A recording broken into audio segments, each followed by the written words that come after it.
Sir आणि तुम्हाला सर्वांना माझा नमस्कार। हे टीटीसी सेंटर म्हणजे ट्रान्झिट ट्रीटमेंट सेंटर।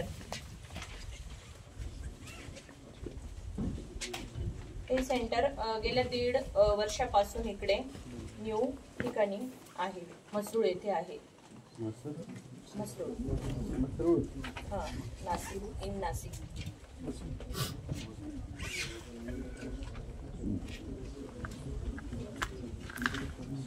या सेंटरचा टीटीसी सेंटरचा आणि रेस्क्यू म्हणजे सेंटरचा यांचा दोघांचा MOU झालेला आहे आणि त्याच्या थ्रू आपण हे सेंटर चालवत आहोत। तर या सेंटरचे मेन हेड ऑफ आपले अभिजित सर आणि आपले डॉक्टर पुढील तुम्हाला सविस्तर माहिती देतील। नमस्कार सगळ्यांना, मी अभिजित महाले। नाशिकमध्ये मागच्या 5 वर्षापासून या टीटीसी म्हणजे ट्रान्झिट ट्रीटमेंट सेंटर जे आहे त्याचं एक प्रकारे कुठेतरी ब्रिज रोवलं गेलं होतं जुन्या डिव्हिजन ऑफिसमध्ये। त्यावेळेस ऑफिस जेव्हा शिफ्ट झालं तेव्हा जुन्या डिव्हिजन ऑफिसमध्ये एक छोट्या 3 रूमच्या खोलीमध्ये आपण प्राणी ट्रीट करायचो किंवा त्यांना रिहॅब करायचो। पण 2019 मध्ये या टीटीसीचं काम चालू झालं आणि मागच्या वर्षी हे टीटीसी आपण नवीन इमारतीमध्ये शिफ्ट केलं आणि त्या ठिकाणी आता ऑपरेशन चालू झाले।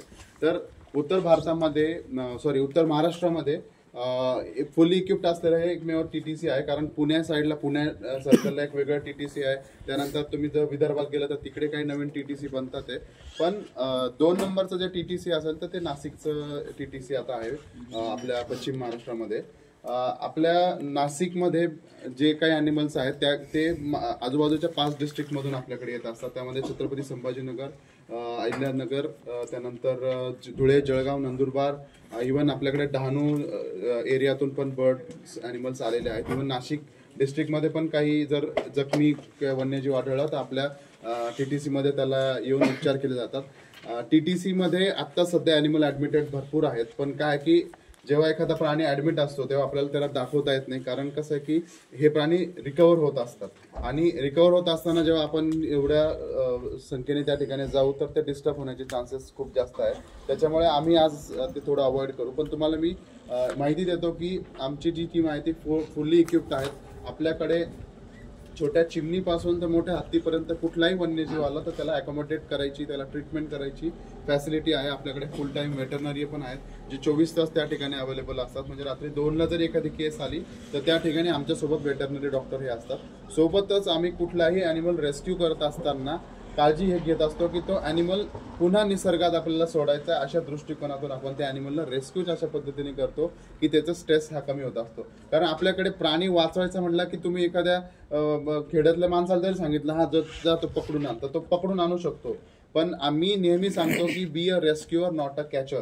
कारण इथून पुढे जेव्हा तुम्ही कुठे तुमची पोस्टिंग होणार तर तुम्हाला अशा प्रसंगाला सामोरं जावं लागू शकतं। त्यावेळेस आम्ही पण याच्या आधी पण काहीतरी जुगाडू पद्धतीने रेस्क्यू ॲनिमल करत होतो, पण त्याचा आउटकम हा काही एवढा प्रॉपर येत नव्हता। पण जसं जसं मागच्या 20 वर्षामध्ये हळूहळू हे बदललं, आम्हाला काही टेक्निक समजल्या, त्या आम्ही दैनंदिन जीवनामध्ये रेस्क्यूमध्ये यूज करत असतो। तर त्याच्यामध्ये असं असतं की कुठलाही प्राणी रेस्क्यू करत असताना जर आपण त्याला इथिकल रित्या जर रेस्क्यू केलं, त्याचं ट्रान्सपोर्टेशन प्रॉपर केलं तर हा प्राणी जो आहे तो पुन्हा निसर्गात जाण्याचे चान्सेस हे वाढतात।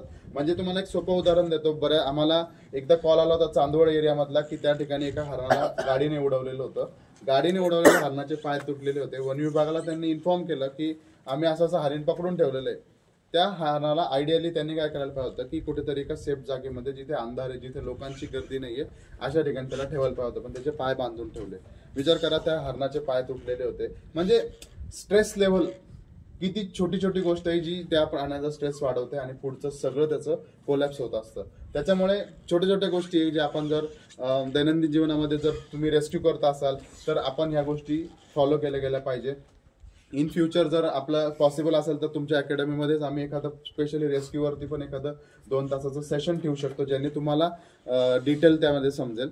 तर अशा प्रकारे आपलं टीटीसी जे चालत असतं, आम्ही त्या ठिकाणी 8 मेंबर्स आहोत जे पूर्ण फुल टाइम त्या ठिकाणी वर्क करतो। 3 ॲम्ब्युलन्स आमच्या त्या ठिकाणी कार्यरत आहेत सध्या नाशिक सिटीसाठी।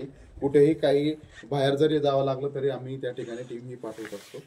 धन्यवाद। रेस्क्यू सेंटर क्या होता है कि जैसे कोई भी एनिमल आया बट उसको परमानेंट कैप्टिविटी में रखना, लेकिन ह्यूमन इंटरफेरेंस नहीं करना उसमें।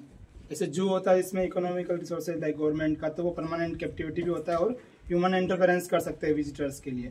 तो ये तीन ही चीज़ें अपने यहाँ पे होती है। तो टीटीसी में बहुत सारे लोग रहते हैं ना कि एनिमल रहता है परमानेंट कैप्टिविटी में रख सकते हैं, या फिर कोई ऐसा एनिमल जिसका कोई विंग हो गया, कट गया, या फिर कोई ऐसा जो परमानेंट कैप्टिविटी में रहने वाला ऑर्फन्स है, तो उसको ऐसे इस मतलब सोच के कि टीटीसी में लेके चलते हैं।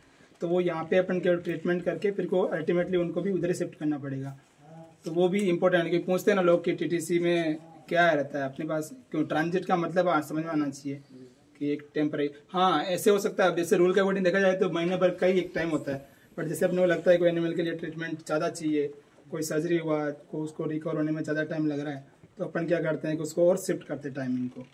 तो ट्रांजिट टाइम बढ़ा देते हैं अपन, बट ऐसा नहीं कि परमानेंट रख रहे हैं। या फिर छोटा कोई ऑर्फन्स है पर रेज कर रहे हैं, तो इसका मतलब ये नहीं कि कैप्टिविटी में रख रहे हैं अपन, उसको रेज कर रहे हैं, सब डेट तक रखेंगे, उसके बाद अल्टीमेटली वो भी रेस्क्यू सेंटर या जूस में जाना होता है। आणि सध्याची महाराष्ट्रातली कॉन्फ्लिक्टची सिच्युएशन ही खूप जास्त, म्हणजे प्रत्येक जिल्ह्यात बिबट्याचा वगैरे सध्या कॉन्फ्लिक्ट चालू आहे, माकडांचा विशेषतः चालू आहे, ठराविक म्हणजे स्पीसी स्पेसिफिक जर बघायला गेलं तर आम्ही या ठिकाणी गिधाडं आणि बिबट्यांचं सध्या जास्त फोकस आहे।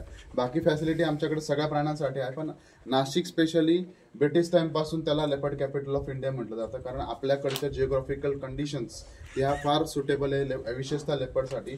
कारण तुम्ही बघाल तर नाशिकच्या आसपास जंगलं चांगली आहेत, पण त्या ठिकाणी हार्बिवोरसची संख्या कमी आहे, त्याच्यामुळे म्हणजे इव्हेंच्युअली ह्या प्राण्यांनी स्वतःलाच आपल्या लाईफ स्टॉकवरती जगण्यासाठी भाग पाडलेले आणि हळूहळू त्यांची संख्या ही खूप चांगल्या प्रकारे वाढते। त्याच्यामुळे विशेषतः नाशिकमध्ये बिबट्यांची संख्या खूप जास्त आहे आणि बिबट्यांची संख्या जेवढी जास्त तसं आमच्याकडे सध्या परमनंट कॅप्टिव्हेटेड 5 लेपर्ड्स आहे। आता वेगवेगळ्या सिच्युएशन मधून त्यांना रेस्क्यू केले। आमच्याकडे एक फिमेल अशी आहे की जी आर्टिलरी सेंटरमध्ये सापडली, तिचे शेलिंग होतं, तर शेलिंगच्या दरम्यान तिच्या आजूबाजूला ते शेल पडलं होतं, तर त्या इम्पॅक्टमुळे तिला थोडा नर्व्हचा प्रॉब्लेम झालेला आहे आणि तिला फिट्स सारखे येतात।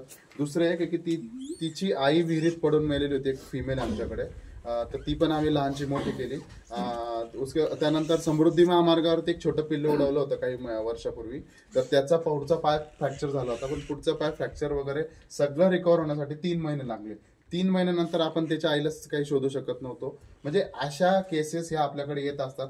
सध्याच्या परिस्थितीत महाराष्ट्रामध्ये जे काही रेस्क्यू सेंटर्स वगैरे आहेत ते ऑलमोस्ट फुल आहेत आणि त्यांच्याकडे जागा नाहीये।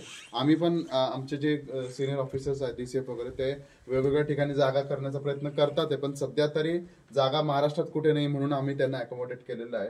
जशी जागा स्लॉट्स ओपन होतील तसे आम्ही यांना त्या TTC रेस्क्यू सेंटर किंवा जे काय परमनंट कॅप्टिव्हिटी सेंटर त्या ठिकाणी पाठवणार आहोत। तर त्या दृष्टिकोनातून आपण हे कसं कमी करू शकतो, तर आपण जास्तीत जास्त लोकांपर्यंत पोहोचलो पाहिजे। कारण नाशिक ही अशी जागा आहे की तुम्ही जर म्हणजे नाशिक रेंज मधले एक बीट आहे, त्याला सामनगाव बीट म्हणतात, त्या एका बीटामध्ये 45 गावं आहे। 45 गावांमध्ये डेली त्या एका बीटामध्ये कमीत कमी 10 प्रकरण आहे बिबट्याचे जनावरांवर हल्ल्यांचे।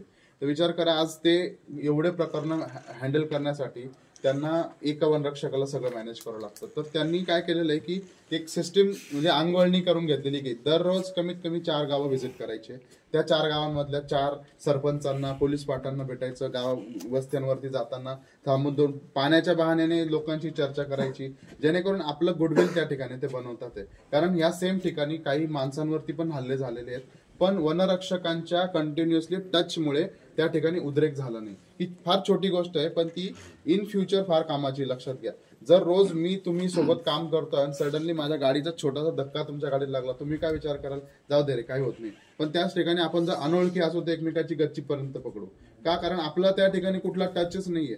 तर ह्या गोष्टी इन फ्युचर तुम्हाला पण फेस करावे लागू शकतात।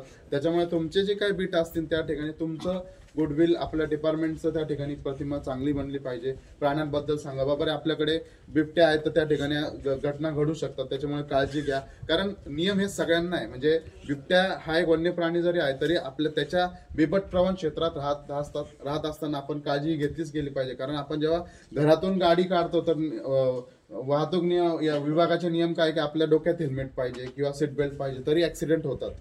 तर हे नियम आपण लोकांना जर व्यवस्थित एकदम चांगल्या पद्धतीने समजून सांगितले तर पुढचे अनावधानाने एखादी चुकून घटना घडली तर पुढचा उद्रेक हा ऑटोमॅटिकली कमी होत असतो।